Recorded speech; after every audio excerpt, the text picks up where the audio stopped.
Hey everybody, this is TotalGamerJunkie. I want to welcome you all back to my channel. So here we are with another chapter of Life is Strange, Steph's story.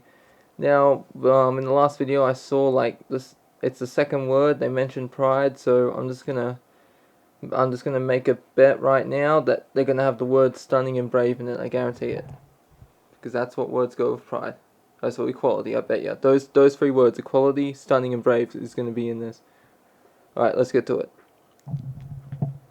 If pride is an explosion of rainbow... Oh, let's turn off this heater, it's making a little noise. There we go. If pride is an explosion of rainbows, then pride with Izzy is the pot of gold. This is going to be a long one. Is the pot of gold at the end. It is a special kind of magic watching her light up as we arrive at Volunteer Park. We are engulfed by expressions of queer joy.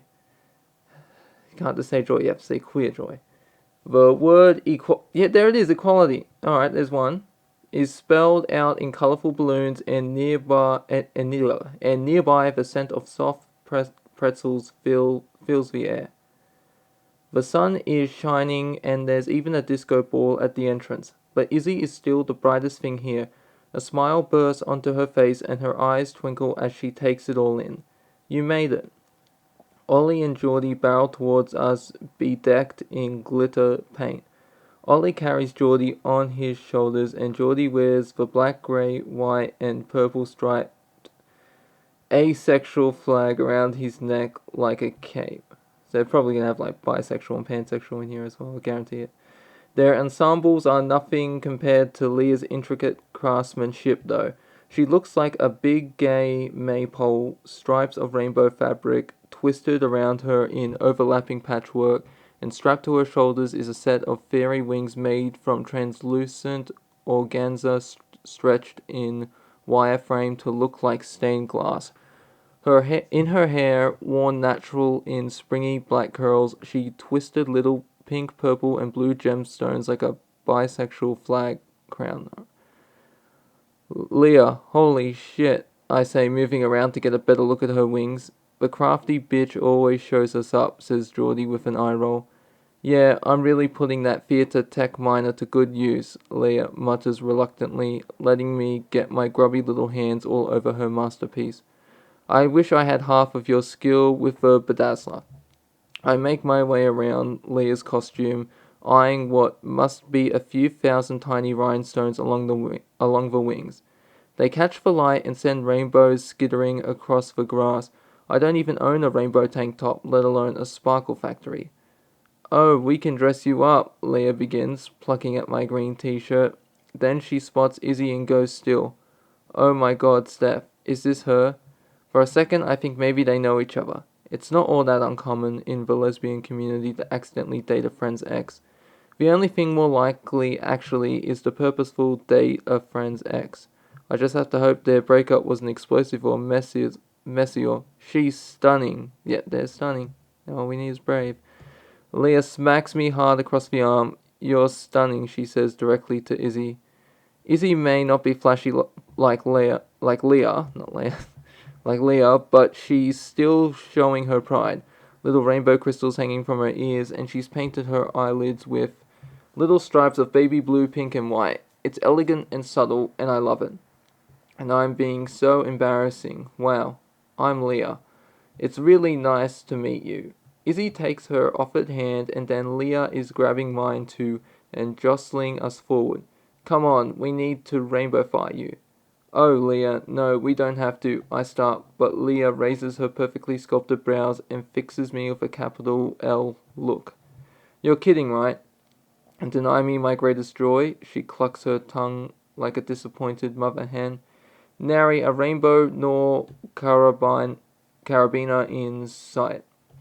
What are we going to do with you? I mean, I start not wanting to be a bother, but Leah's eyes are already glittering with excitement. If Leah's offering her help, who am I to reject it? Yeah, okay. Leah marches us towards a blanket laid out on the grass and holds up a bag full of body paint. You look great with a little lesbian flag on your face. I think you'd look great with a little lesbian on your face, Izzy murmurs before planting a kiss on my cheek. We lie on the grass all afternoon, eating snow cones and listening to live music of varying quality. After a few hours, Geordie finally remembers to pass around the sunscreen. Ollie is already thoroughly burned, but we all lather it on anyway. Leah's partners, Rain and Wes, show up shortly after with a pack of bottled water and the largest collection of sour candy I've ever seen. We all squish together on the blanket to make room. I've been to Pride a bunch of times, and every one is a little different. I've marched in the parades, I've listened to the charismatic speakers, I've looked at every vendor and informational booth, but my favorite thing about Pride is lazily sitting in the sun with my friends, just being queer and existing. I remember going to Portland Pride with my friends from Arcadia Bay, and how exhilarating it was just to be with other queer people. There weren't many of us in our hometown who were out and proud, but I was lucky to have a friend in Chloe Price. I haven't seen her in years, not since I ran into her at a show for Pixie's band. Okay, so this book, this confirms it, because in the comic, if you haven't checked it, I used to read it when the issues were coming out. Steph made an appearance in it towards the end. I think it was the second last volume, volume 5. So, okay, this confirms that this is canon to the comic book. Okay. Alright, not since I ran into her at a show for Pixie's band, but I hope she's well. I think she must be. I smile into the memory of my rival in love. Back in our school days, we were both crushing on Rachel Amber, and who wasn't? She was gorgeous and funny and full of surprises, but in the end, neither of us really got the girl. In the end, the girl was a lot more complex than the love triangle we made for her. In the end, she didn't get to decide anything for herself because some asshole with a god complex chose for her. She never saw the end because she died for a man's sick idea of art. No, she died because, she died. Nathan wanted to impress Jeff a shit, and so he accidentally overdosed her. I think you're glossing over some fine details there. Obviously, we know that, but I don't know if she knows that. So this means that. Wait, hold on. She never saw. Alright, now this is what's confusing. It says that she died, right? In the end, she didn't get to decide anything for herself because some asshole with a god complex chose for her. But, excuse me, that would mean Max would have had to sacrifice Arcadia Bay to save Chloe. So, I'm just trying to. Oh, that's right. Yes. That's right, because sorry again. Because David and Officer Barry and one other officer caught Mark Jefferson when he was taking photos of Victoria, so they would have been stuck in there when the tornado hit. So when the storm wiped Arcadia Bay, and they would have had the evidence needed. And okay, yeah. All right, sorry, I was just getting a bit confused there. I shiver and Izzy twines our fingers together. Okay, she asks, concern etched into her brow. Yeah, I lie. Just felt a chill for a second. Probably a sympathetic brain freeze, says Ollie through a mouthful of snow cone. I nod and crack a smile. Today isn't for thinking about death. Today is for living, for rainbows, for kissing the girl beside me. I lean into Izzy and breathe her in. I am happy. I repeat it to myself until it's a tune. I hope somewhere Chloe is happy too. Me with Izzy, Chloe with Max. I met Chloe's girlfriend a few years ago at a show the High Seas were playing, and I was helping to run things backstage. Wait, okay, now this is even more confusing. They weren't together. Because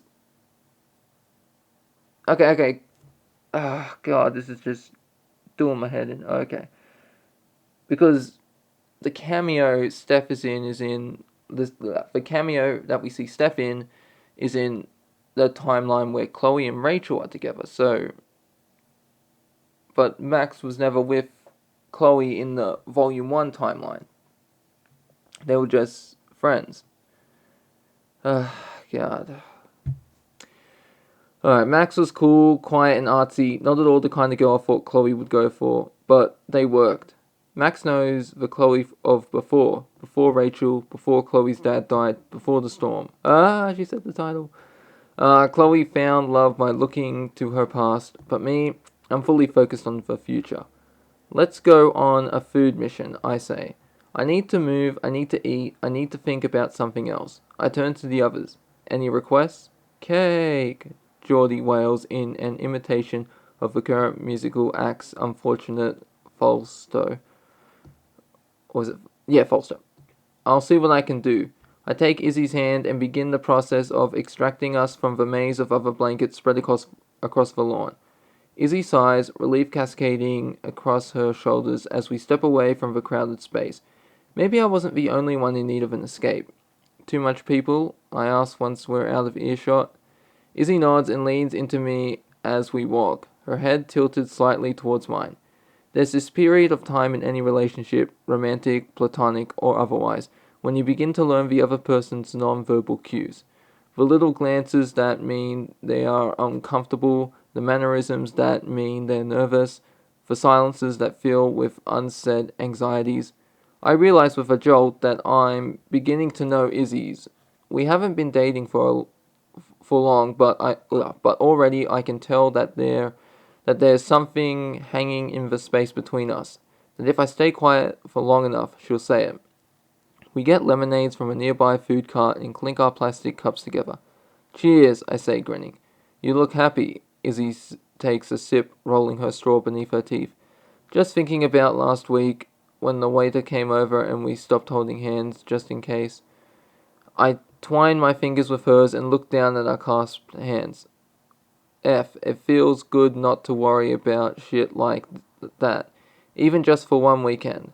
Izzy nods and leans her head on my shoulder. Yeah, one little oasis in the year when you don't have to feel like it's you versus the world. It's never like that. God.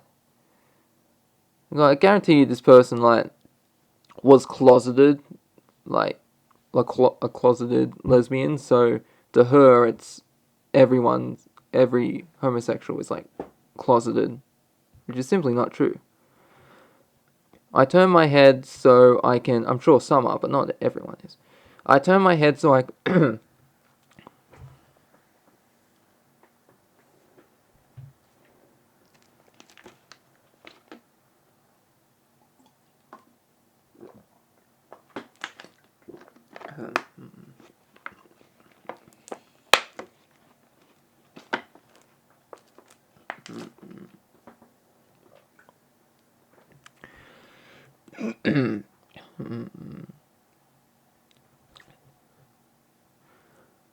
I turn my head so I can see her face, calm and quiet, like all the thoughts that are normally storming in her brain have taken today off.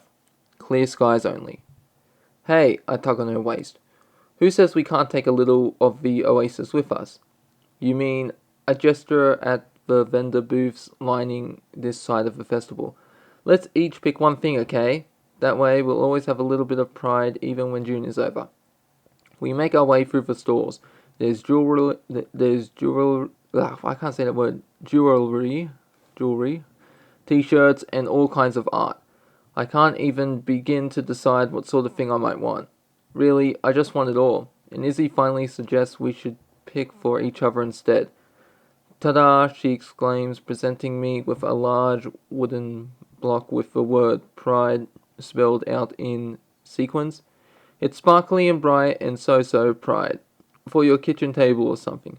I take it and hold it up so sunlight bounces off the sequins. I love it, I say. Never mind that I don't have a kitchen table. Dad and I usually eat separately, but that's fine.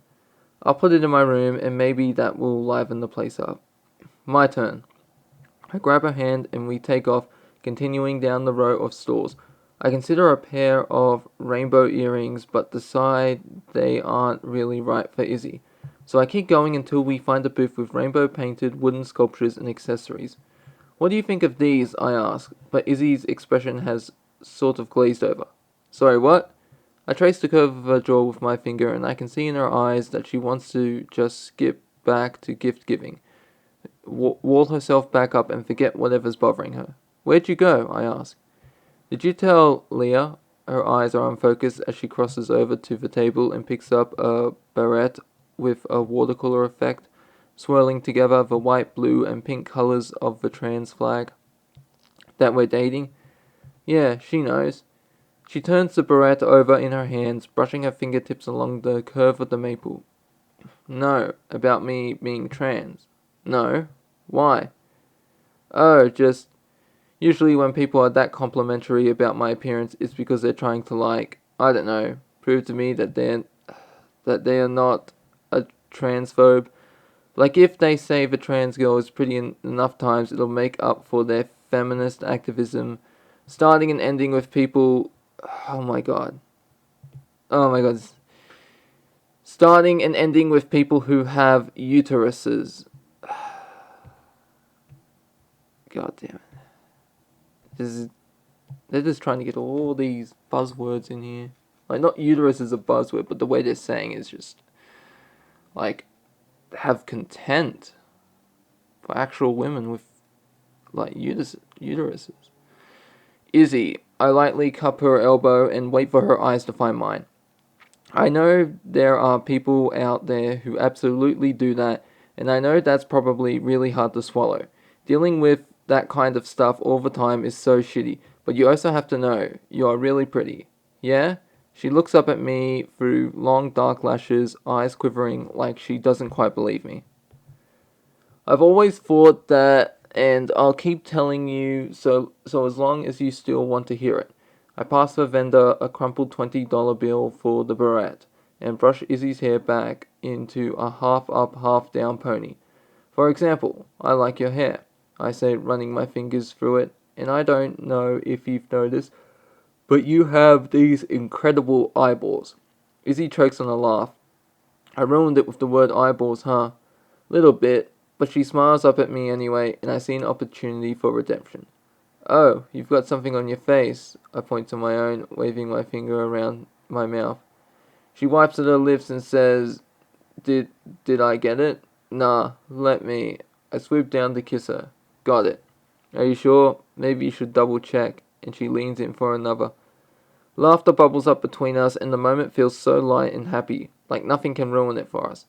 The stark contrast between this and our date, when a homophobe seeing us share affection was dangerous, to this, where queer love is all around, makes me nearly burst. Like, skin alone cannot contain my euphoria. You don't know that he's a homophobe. Like I've known people who are dicks in high school, and then they've turned out to be good people, just like good people have become dicks. So yeah, if you haven't seen this guy since then, how do you know? But I guarantee you they're probably going to bring this guy back and make him a homophobe. Where was I? But Izzy stalls halfway to my lips and rests back on her heels. Her spine goes rigid and her grip on my waist goes limp. Izzy, didn't expect to see you here. I turn around and see a familiar trio, a blonde, a brunette, and a redhead. The remaining members of Vinyl Resting Place bracket us. Why not? Still gay? Izzy growls under her breath. Kicking me out of the band didn't change my sexuality. Astrid raises one eyebrow, plucked to early 2000s level of Finn, just like my patience for her passive aggression. Right, she sneers. But you're not competing in Battle of the Bands, are you? There's no way you have a new band already. I step forward, chin up, jaw hard. Actually, she does.